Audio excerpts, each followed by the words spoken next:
안녕하십니까. 어르신들, 50년 넘게 응급실에서 수많은 생명을 다뤄온 올해 88살 현역 의사 윤지호입니다. 제 손으로 직접 살려낸 환자분들이 몇 명인지 이제는 다 헤아릴 수도 없지만 안타깝게도 식사 후 단 한 가지의 작은 실수로 인해 제 손을 떠나보내야 했던 환자분들의 얼굴이 아직도 제 눈앞에 생생하게 아른거립니다. 바로 어제까지 사랑하는 손주와 함께 웃고 떠들던 우리 동네에 건강하시던 할아버지, 할머니들이 식사 후에 이것 하나만 피했더라면 지금 이 순간에도 안타까운 사연으로 응급실로 실려오고 계십니다. 여러분, 오늘 제가 드리는 말씀은 정말로 중요합니다. 식사 후 30분 동안 절대로 하지 말아야 할 이것. 제가 오늘 그 모든 것을 낱낱이 알려드리겠습니다. 지난주만 해도 밥을 드시고 난 후 단 한 가지의 안타까운 실수로 인해 세 분의 어르신이 돌아가셨습니다. 세 분 모두 70대에 건강하시던 분들이셨죠. 그러나 제가 오늘 알려드릴 이 방법만 제대로 따르셨더라면 지금도 사랑하는 가족들과 함께 따뜻한 시간을 보내고 계실 수 있었을 겁니다. 지금 이 순간에도 누군가의 소중한 부모님, 할머니, 할아버지가 이 아주 간단한 지식이 없어서 생명의 위험에 처해 있을지도 모릅니다. 하지만 이 영상을 보시는 어르신들은 이제 달라지실 수 있습니다. 어르신들, 오늘 이 영상은 반드시 끝까지 보셔야만 합니다. 이것이 어쩌면 어르신들 인생의 마지막 10년을 건강하고 행복하게 바꿀 수도 있기 때문입니다. 제 오랜 경험상 어르신들께서 이 귀중한 정보를 꼭 아셔야만 다른 소중한 분들의 생명 또한 구할 수 있습니다. 지금 바로 화면 아래 구독과 좋아요 버튼을 눌러주셔서 더욱더 많은 어르신들에게 이 절실한 정보가 널리 전해질 수 있도록 도와주시길 간곡히 부탁드립니다. 제가 지난 50년간 수만 명의 환자분들을 직접 진료하며 뼈저리게 깨달은 사실이 있습니다. 식사 후 30분은 모든 노인분들에게 있어서 그야말로 죽음의 골든 타임이 될 수도 있다는 것입니다. 우리가 밥을 먹고 나면 우리 몸속의 피가 소화를 돕기 위해 위장으로 집중적으로 몰리게 됩니다. 그렇게 되면 자연스럽게 심장과 뇌로 가는 피의 양이 일시적으로 줄어들게 되지요. 바로 이때 잘못된 행동 하나가 어르신들의 소중한 목숨을 순식간에 앗아갈 수 있는 것입니다. 제 오랜 환자분이셨던 박은혜 할머니께서는 지난 추석 명절에 맛있는 음식을 실컷 드시고는 아이고 배부르니 이제 목욕이나 시원하게 해야겠다는 말을 남기시고 욕실로 들어가셨습니다. 그리고 안타깝게도 다시는 그 욕실에서 나오지 못하셨습니다. 뇌졸중으로 쓰러지신 뒤 한참 만에 발견되었을 때는 이미 너무 늦어버린 후였죠. 제 진료 기록에는 이렇게 안타깝게 돌아가신 분들이 너무나도 많습니다. 평생 건강하게 지내시던 정태성 할아버지께서도 식사를 마치신 후 바로 등산을 하러 가셨다가 갑작스러운 심장마비로 안타깝게 돌아가셨습니다. 이 모든 비극은 어쩌면 식사 후 단 30분만이라도 편안히 쉬셨더라면 결코 일어나지 않았을지도 모릅니다. 김 선생님, 왜 아무도 밥 먹고 나서 바로 하면 안 되는 것이 있다고 미리 알려주지 않았던 걸까요? 이제 와서 후회한들 무슨 소용이 있겠습니까? 이런 안타까운 말씀을 들을 때마다 제 가슴은 정말 찢어질 듯이 아픕니다. 의사로서 그리고 한 인간으로서 더 많은 분들에게 이 중요한 사실을 미리 알려드리지 못했다는 깊은 자책감이 밀려옵니다. 하지만 이 영상을 보고 계신 어르신들은 이제 다릅니다. 지금 이 순간 제가 지난 50년의 응급실 경험에서 피와 땀으로 얻은 가장 소중한 지식을 어르신들과 함께 나누고자 합니다. 이 영상을 끝까지 보시면 어르신들의 생명을 지킬 수 있을 뿐만 아니라 사랑하는 소중한 가족들의 생명 또한 구할 수 있게 될 것입니다. 저는 오늘 어르신들께 제 손으로 직접 한자 정성껏 기록한 생명 수첩을 처음으로 공개합니다. 이 수첩 안에는 제가 지난 50년간 의사로 일하며 직접 목격하고 발견한 식사 후 절대로 하지 말아야 할 3가지 치명적인 행동들이 상세히 적혀 있습니다. 혹시 방금 맛있는 식사를 마치셨나요? 그렇다면 지금부터 제 말씀을 한마디도 놓치지 마시고 주의 깊게 들어주십시오. 이 3가지만 철저히 피하시면 어르신들의 남은 인생이 완전히 달라질 수 있다고 저는 감히 약속드립니다.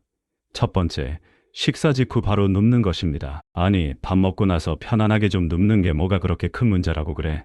이렇게 생각하시는 어르신들이 많으실 겁니다. 경상북도 구미에 사시는 최선희 할머니께서도 평생 그렇게 생각하셨다고 합니다. 평생을 밥만 먹고 나면 을의 따뜻한 아랫목에 누워 쉬시던 것이 습관이셨던 최 할머니께서는 어느 날 점심을 드시고 평소처럼 누우시다가 갑자기 숨을 제대로 쉴 수 없게 되셨습니다.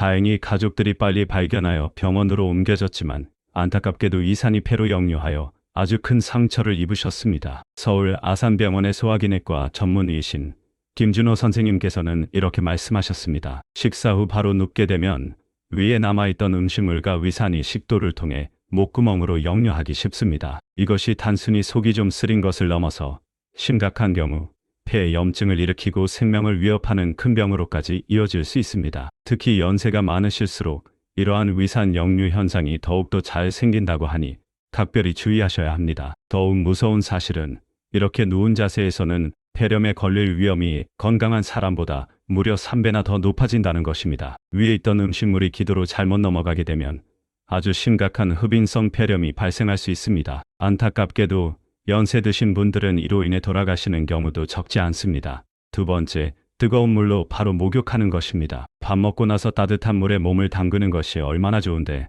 이렇게 생각하시는 어르신들이 많으실 겁니다. 하지만 이것이 얼마나 위험천만한 행동인지 반드시 아셔야만 합니다. 전라남도 순천에 사시는 이강현 할아버님께서는 저녁 식사를 마치신 후 바로 뜨거운 물로 목욕을 즐기시는 것이 오랜 습관이셨습니다. 그러다 어느 날 목욕 중에 갑자기 정신을 잃고 쓰러지셨습니다. 다행히 아드님이 빨리 발견했지만 안타깝게도 뇌경색으로 인해 오른쪽 팔다리를 다시는 움직일 수 없게 되셨습니다. 심장 전문의이신 정수민 선생님의 연구에 따르면 식사 후 뜨거운 물로 목욕을 하게 되면 우리 몸의 혈액 흐름이 아주 급격하게 바뀐다고 합니다. 이미 소화를 돕기 위해 대부분의 피가 위장으로 몰려가 있는 상태인데 여기에 뜨거운 물 때문에 피부 표면으로도 갑자기 많은 양의 피가 이동하게 됩니다. 그렇게 되면 상대적으로 심장과 뇌로 가는 피의 양이 크게 부족해질 수밖에 없습니다.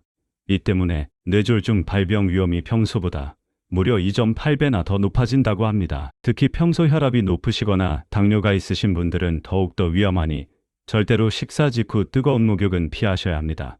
세 번째, 식사 직후 과격한 운동을 하는 것입니다. 밥 먹고 나서 바로 운동해야 살도 안 찌고 건강에 좋지. 이렇게 생각하시는 어르신들이 더러 계십니다. 서울에 사시는 정민규 할아버님께서는 건강을 위해 매일 점심 식사를 마치신 후 바로 뒷산에 오르시는 것이 일과셨습니다. 지난 30년 넘게 그렇게 해오셨지만 어느 날 산 중턱에서 갑자기 극심한 가슴 통증을 느끼며 쓰러지셨습니다.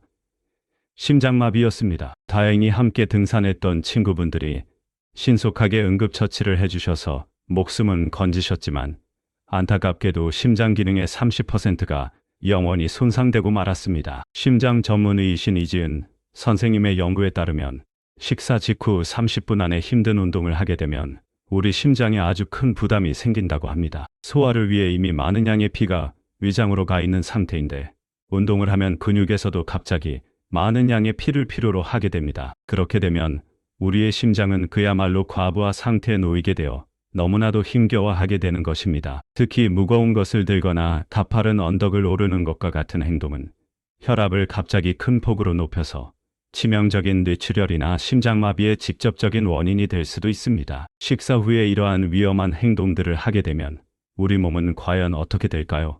먼저 혈압이 아주 큰 폭으로 변동하게 됩니다. 갑자기 높아졌다가 다시 급격히 낮아지는 과정을 반복하면서 우리의 심장과 뇌에 엄청난 부담을 주게 됩니다. 또한 소화가 제대로 이루어지지 않아 복통, 설사, 소화불량과 같은 불편한 증상들이 생길 수 있습니다. 더욱 무서운 것은 갑자기 특정 부위에 피가 충분히 공급되지 못해서 생기는 허혈성 발작입니다. 이것은 뇌나 심장에 피가 충분히 전달되지 못해서 생기는 매우 위험한 병으로 짧게는 몇 분 만에 회복되기도 하지만 길게는 평생 심각한 장애가 남을 수도 있습니다. 많은 의사 선생님들은 이렇게 한 목소리로 말씀하십니다. 식사 후 30분은 그야말로 황금 같은 시간입니다. 이때 편안히 앉아서 휴식을 취하면 건강하게 오래 살 수 있는 아주 중요한 밑거름이 됩니다. 라고요. 여러분, 이 영상을 끝까지 보시면 건강하게 100세까지 사실 수 있는 소중한 비밀을 알게 되실 겁니다. 잠시 후에 계속되는 내용에서 식사 후에 꼭 해야 할 건강한 습관들에 대해 자세히 알려드리겠습니다. 자, 이제 식사 후에 피해야 할 위험한 행동들에 대해서는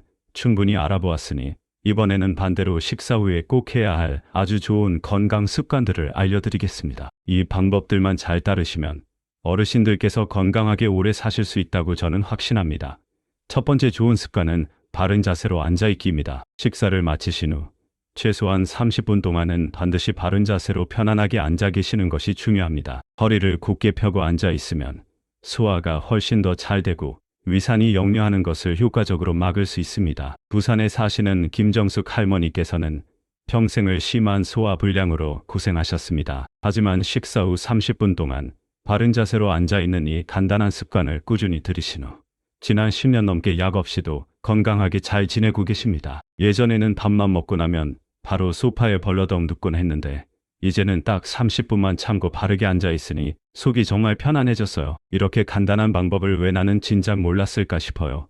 두 번째 좋은 습관은 미지근한 물 천천히 마시기입니다. 식사를 마치시고 약 10분 정도 지난 후에 미지근한 물 한 컵을 아주 천천히 음미하듯이 마시면 소화에 정말 큰 도움이 됩니다. 너무 차갑거나 뜨거운 물은 오히려 위에 자극을 줄 수 있으니 반드시 피하십시오. 대전에 사시는 박준영 할아버님께서는 평생을 지긋지긋한 속 쓰림으로 고생하셨지만 식후에 미지근한 물을 꾸준히 마시기 시작하신 후 그토록 괴롭던 속 쓰림 증상이 완전히 사라졌다고 정말 기뻐하셨습니다. 물 한 잔이 이렇게나 중요한 줄은 정말 몰랐어요. 이제는 밥 먹고 나서 30분 정도 기다렸다가 따뜻한 물 한 잔 마시는 것이 제 오랜 습관이 되었답니다.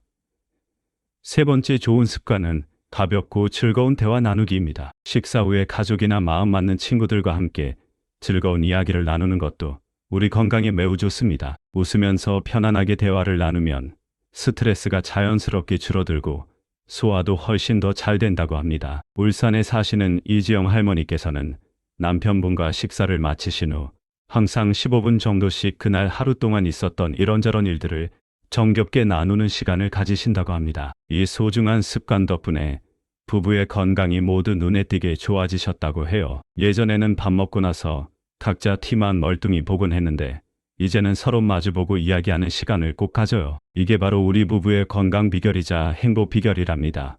네 번째 좋은 습관은 30분 후 천천히 걷기입니다. 식사를 마치시고 약 30분이 지난 후에는 10분에서 15분 정도 아주 천천히 가볍게 걷는 것이 좋습니다. 너무 빠르게 걷거나 숨이 찰 정도의 힘든 운동은 절대로 하지 마시고 마치 공원을 산책하듯이 편안한 마음으로 주변 풍경을 감상하며 걸어보세요. 인천에 사시는 정윤호 할아버님께서는 식사 후 30분 뒤에 아파트 주변을 한 바퀴씩 천천히 도는 습관을 꾸준히 들이셨습니다. 그 결과 복용하시던 당뇨약의 용량이 절반으로 줄어들었고 체중 또한 5kg나 감량하셨다고 정말 좋아하셨습니다. 의사 선생님께서 식후 30분 정도 지나서 가볍게 걸으라고 조언해 주셔서 한번 시작해 봤는데 이게 정말 어지간한 약보다 훨씬 더 낫더라고요. 몸도 한결 가벼워지고 혈당 수치도 눈에 띄게 좋아졌어요.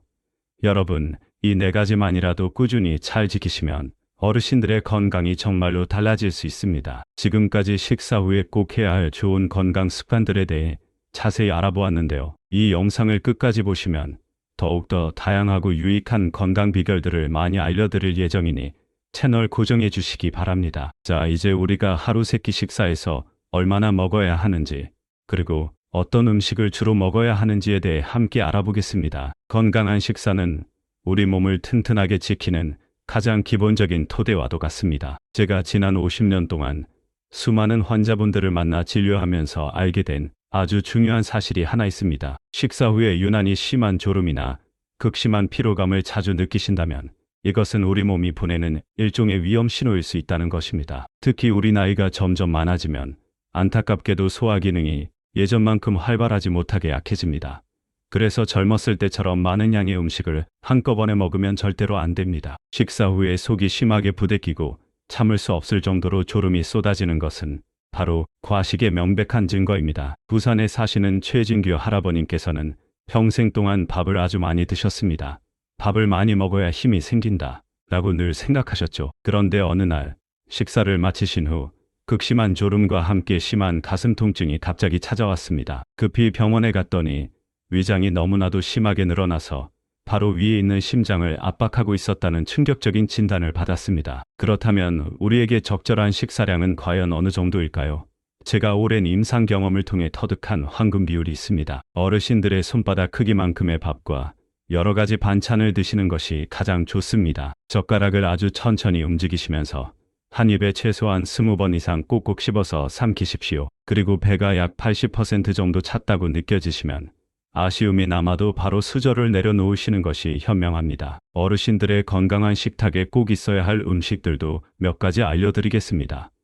첫째, 신선한 채소와 다양한 과일은 매 끼니 전체 반찬량의 절반 정도를 차지하도록 하십시오. 둘째, 기름기가 적은 생선과 부드러운 두부, 그리고 완전 식품인 계란과 같은 양질의 단백질 음식을 매일 조금씩이라도 꾸준히 드시는 것이 매우 중요합니다. 셋째, 흰쌀밥보다는 식이섬유와 영양소가 풍부한 잡곡밥이 건강에 훨씬 더 좋습니다. 특히 식사 후에 소화가 잘 안 되고 속이 더부룩한 느낌이 자주 드신다면 따뜻한 생강차나 구수한 보리차가 큰 도움이 될 수 있습니다. 경기도에 사시는 이민정 할머니께서는 식후에 따뜻한 보리차를 꾸준히 드시면서 그토록 오랫동안 할머니를 괴롭혔던 소화불량 문제가 완전히 해결되었다고 정말 기뻐하셨습니다. 여러분, 여기서 정말 중요한 이야기를 한 가지 더 해드리겠습니다. 혹시 당뇨나 고혈압과 같은 만성질환이 있으신 분들은 식사 후에 피가 위장으로 갑자기 몰리면서 복용하시는 약의 효과가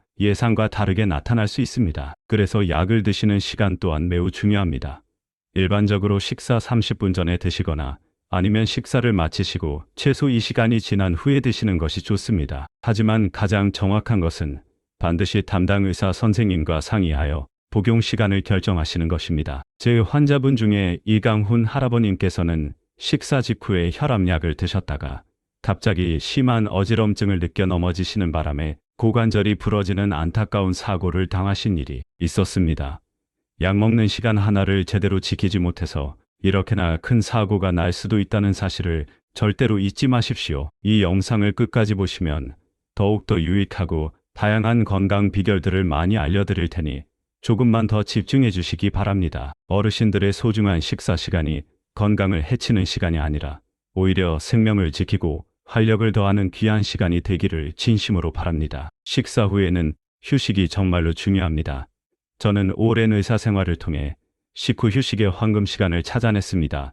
그것은 바로 30분입니다. 식사를 마친 후 첫 30분은 우리 몸이 오롯이 소화에만 집중하는 매우 중요한 시간입니다. 이때는 편안한 의자에 바른 자세로 앉아서 깊고 편안한 심호흡을 하시거나 가족이나 친구와 함께 조용하고 즐거운 대화를 나누시는 것이 가장 좋습니다. 절대로 소파에 비스듬히 기대앉거나 바로 눕지 마십시오. 항상 바른 자세로 앉아 계셔야 우리의 위화장이 제 위치에서 제 기능을 제대로 수행할 수 있습니다. 서울에 사시는 박진성 할아버님께서는 무려 40년 동안 식사 후에 소파에 비스듬히 기대어 TV를 보시는 것이 오랜 습관이셨습니다. 그러다 결국 만성위염과 역류성 식도염이라는 고질병을 얻게 되셨죠. 하지만 식사 후 30분 동안 바른 자세로 앉아있는 습관을 꾸준히 들이신 후 지금은 약 없이도 아주 편안하게 잘 지내고 계십니다. 자, 그럼 식사 후 30분이 지나면 무엇을 하는 것이 가장 좋을까요?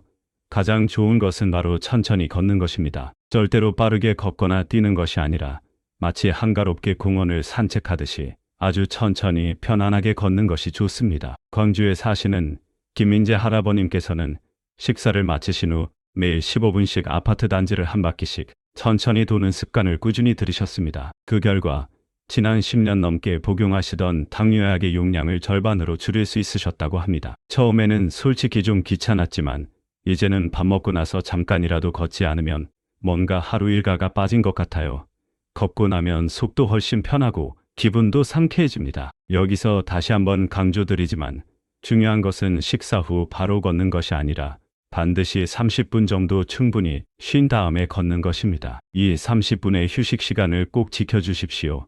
식사 후에 하면 좋은 간단한 스트레칭 방법도 몇 가지 알려드리겠습니다. 양손을 머리 위로 쭉 올려 시원하게 기지개를 켜듯이 몸을 늘려주는 것, 양팔을 옆으로 활짝 벌려 가슴을 시원하게 펴주는 것, 그리고 상체를 좌우로 아주 부드럽게 돌려주는 것이 소화와 혈액순환에 큰 도움이 됩니다.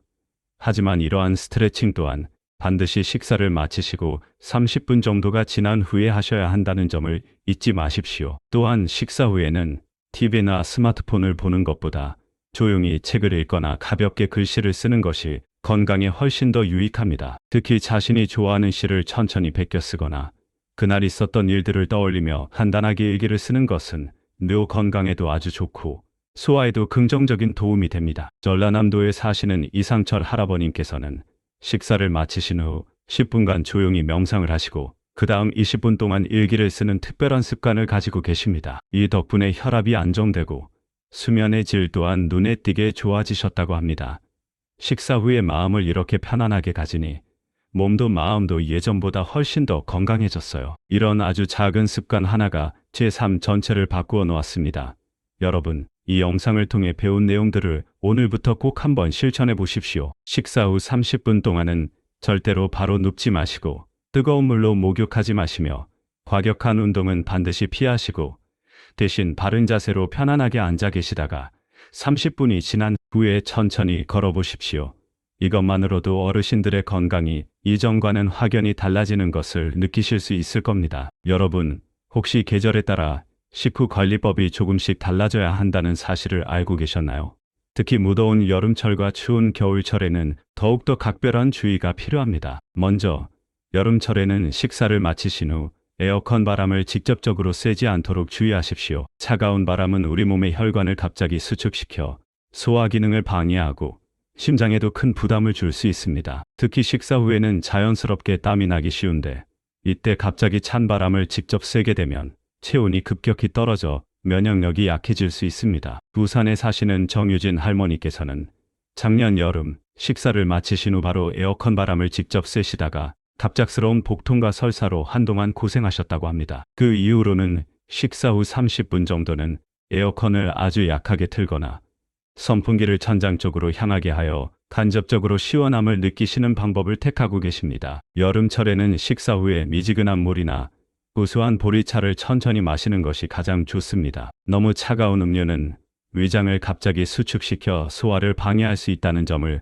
꼭 기억하십시오. 반대로 추운 겨울철에는 식사를 마치신 후 갑자기 차가운 바깥으로 나가지 않도록 주의하십시오. 따뜻한 실내에서 식사를 하신 뒤 갑자기 영하의 차가운 바깥 공기를 접하게 되면 혈관이 급격하게 수축되어 혈압이 갑자기 상승할 수 있습니다. 이는 치명적인 뇌졸중이나 심장마비의 직접적인 원인이 될 수도 있습니다. 서울에 사시는 이민수 할아버님께서는 작년 겨울 점심 식사를 마치신 직후에 쓰레기를 버리러 잠깐 밖에 나가셨다가 갑작스러운 어지럼증을 심하게 느끼셨다고 합니다. 다행히 큰 사고로 이어지지는 않았지만 그 이후로는 식사 후 최소 30분 정도는 반드시 따뜻한 실내에서 머무시다가 외출하고 계십니다. 겨울철에는 식사 후에 따뜻한 생강차나 향긋한 계피차를 한 잔 드시는 것이 아주 좋습니다. 이러한 차들은 우리 몸을 따뜻하게 하여 소화를 도울 뿐만 아니라 혈액순환 또한 원활하게 촉진시키는 효과가 있습니다. 몇 가지 특별한 상황에서의 식후 관리법도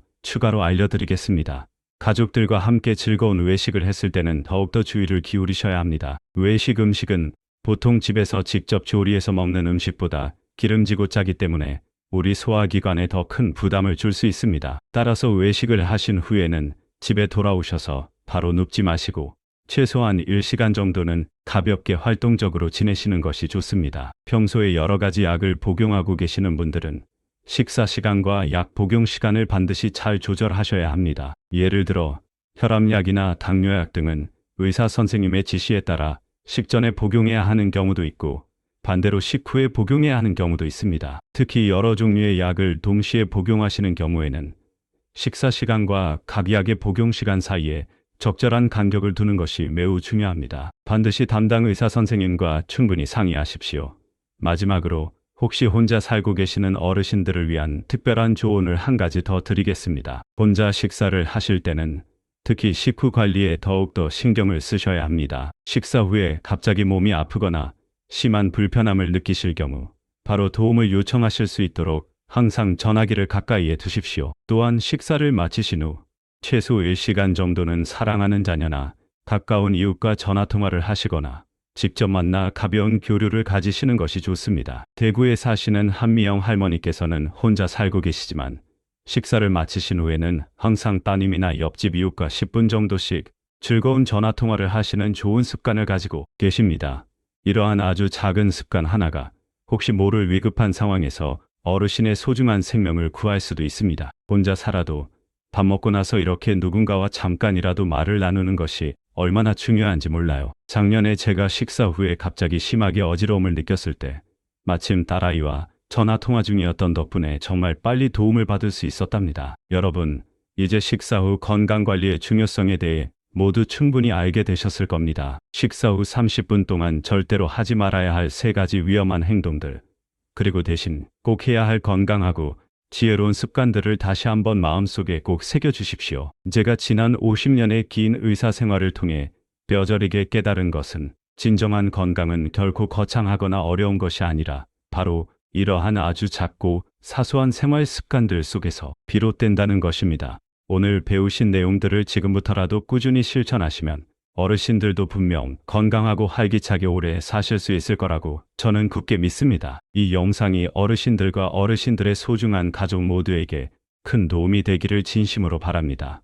건강하고 행복한 노후를 위해 지금 바로 한번 실천해 보십시오. 다음 영상에서는 더욱더 유익하고 알찬 건강 비결들을 가지고 다시 찾아뵙겠습니다. 오늘 내용이 도움이 되셨다면 잊지 마시고 구독과 좋아요 버튼을 꼭 한번 눌러주시면 대단히 감사하겠습니다. 고맙습니다.